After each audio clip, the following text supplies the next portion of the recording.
Kay Montinola, gusto niyang sundan ang yapak ni Miss Lea Salonga sa theater. Alam naman natin itong si Miss Lea ay isang sikat na singer. Tinaguri ang Miss Saigon.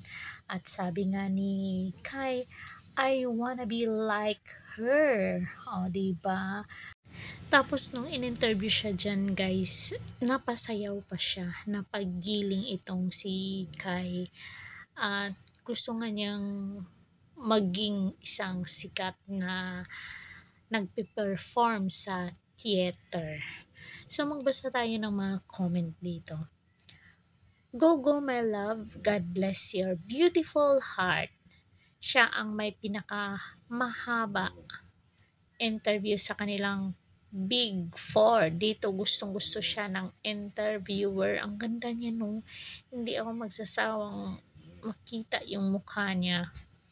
Ano talaga siya, yung parang matured. Hindi mo akalaing 17 years old pa pala itong si Kai. Ang ganda talaga ni Kai. Sabi dito, go Kai. Kai, ganda mo Kai. Oh, di ba?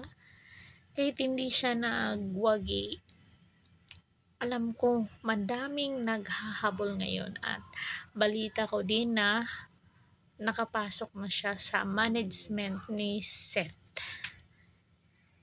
Fidelin. So yun lang guys, ano yung komento nyo dito kay Montinola? As for me guys, malayo ang mararating nito at sisikat talaga ito. So yun lang, don't forget to like, share, and subscribe. Goridad Official TV.